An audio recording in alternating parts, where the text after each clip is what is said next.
Nah, sehabis iPhone 17 rilis kemarin, muncullah nih kembarannya plus bonus satu kamera lagi. Maksudnya mirip secara desain ya. Secara desain ya, karena harganya dimulai sejutaan kecil. Dari yang terkecil ini 5000 mAh ya, dan yang paling gede 8GB dia 6000 mAh. Dan kulihat juga dia jarang ya youtuber yang review di sini. So langsung kita unbox saja with me and letters and stay tuned. Ini yang RAM 8 ya, yang artinya udah sepakai sama 6000 mAh. Wow, dia pakai Polak AI juga ya. Udah NFC dan 120Hz layarnya. Next bagian di sini ada tahan disentuh pas basah, dual speaker 300% dan udah garansi TUV. Ini buat prosesor ya kalau nggak salah. Terus di samping sebelahnya sama tapi ada mark garansi di sini. Yes. Oke, ini di bagian belakang aku kasih 5 detik kalau kalian mau baca.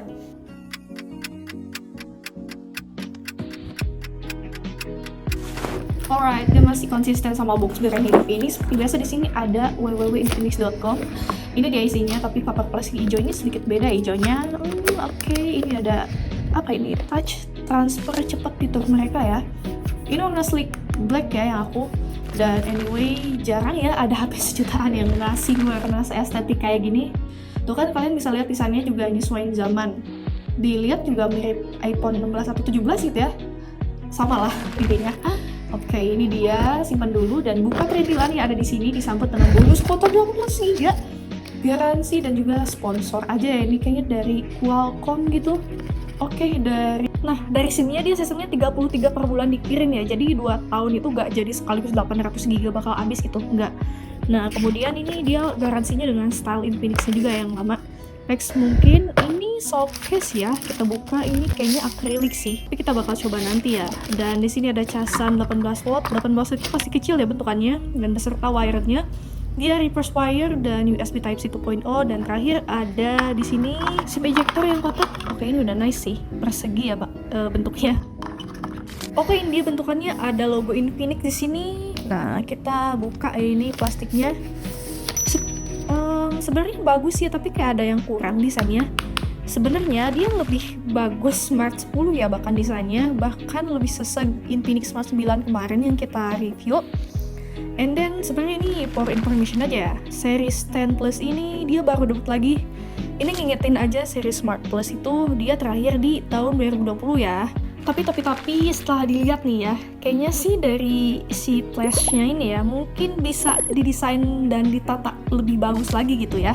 Oke, di samping kiri sini ada power sekaligus fingerprint side mount dan volume up and down, dan volumenya juga bisa dipakai buat akses AI Polex dan buat custom aplikasi gitu. Dan di bawah di sini dia ada lubang jack ya, ada sisanya kayak hal yang umum kayak microphone, USB Type-C 2.0 speaker, dan di spill lagi juga nih tadi speakernya ada 2 ya, jadi udah stereo. Sayangnya memorinya masih eMMC, dia masih triple slot dan belum hybrid, dan dia bisa di-up sampai 2TB ya. Nah, ketebalannya jujur buat 6000 mAh nih ya, kebilang ramping dengan harga sejuta ini.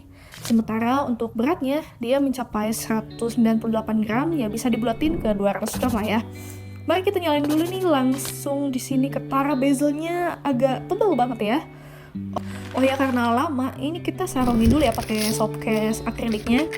And it's kinda looks good ya, soft case akriliknya. Di sampingnya juga dia didesain keren. Oke, dia langsung nyala ya di sini. Ada punch hole-nya di sini, dan sayangnya bezelnya ganggu. Tapi di harga sini udah oke sih ya. Refresh rate-nya juga udah kebilang gede sih ya sebenarnya. Put juga dia walau pakai eMMC ya kebantu RAM gede sih.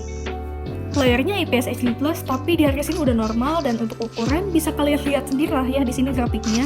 Dia ukuran 720 x 1600 pixel. Nah, untuk kecerahannya juga udah relatif tinggi dan enak kalau dilihat di luar. Tapi sayangnya dia cuma support 5 jari, nggak sampai 10 jari. Nah, untuk audionya tadi udah di-spill juga ya. Dual speaker alias stereo, pakai DTS teknologi juga, dan volume udah 300% loh. So, jadi ini hasil suaranya.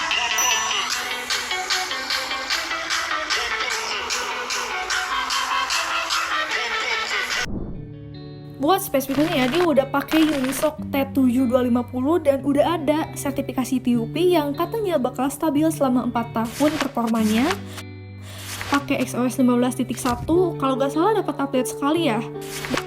Ketahanannya udah pakai IP64 yang aman percikan air dan debu, layarnya juga bisa disentuh pas basah juga, aman layar pas berminyak juga, dan kalian bisa lihat di sini kan ini hasil pengujiannya kuat segini.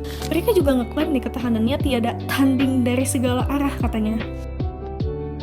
Sensornya cukup lengkap juga, fingerprintnya berjalan secara baik, accelerometer, proximity, kompas ada. Nah buat gyro, sebetulnya nggak dapat informasi ada ya, tapi dia kedetek ya, bisa dibilang ini gyro software generated, bukan hardware, dan berjalan seperti biasa. Oh ya, untuk game PUBG Mobile cuma mentok graphic balance dengan FPS yang ultra, tapi sesekali dia rada patah-patah sih.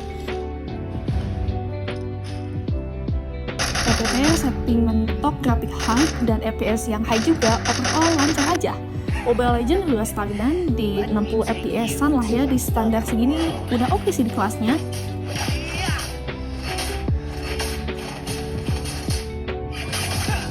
Baterainya kan 6000 mAh nih, dan setelah dipakai main ML 1 jam nguras 11%, nge-stream YouTube sejam juga ngurang 6%. Meanwhile, buat daily activity-nya dia kebilang lancar banget ya, kebantu RAM-nya yang besar sih, walaupun memorinya ya eMMC. Ya mungkin RAM di bawah tadi kemungkinan lag dikit ya. Skor Antutunya segini, dan beralih ke kamera. Kita review dulu ya strukturnya. Tadi kan belum nih. Di sini ada infrared blaster, sementara kamera utamanya di sebelah kiri, terus ini LED-nya ada 2 ya. Kamera utamanya 8 megapiksel dengan resolusi video 2K 30 fps di setting tertingginya. Untuk selfie kameranya juga sama, dia 8MP. Dan video recordnya 2K 30 fps juga. Mode kameranya juga lengkap kayak fitur dokumen, dual kamera, AI dan lain sebagainya. Selain modenya, kita coba di sini ya, ngezoomnya dia max 2 kali di sini. Hasil potretannya bagus banget, HDR-nya jelas, coba mode cantik juga smooth, detail bagus, capture kamera belakang juga oke sebenarnya. Cuma warnanya nggak setajam itu, tapi wajah sih di kelasnya dan tergolong bagus-bagus aja. Jadi ya minusnya warnanya kurang keluar aja sih sebenarnya. Apalagi mode AI-nya itu works banget buat di tempat low light atau malam hari.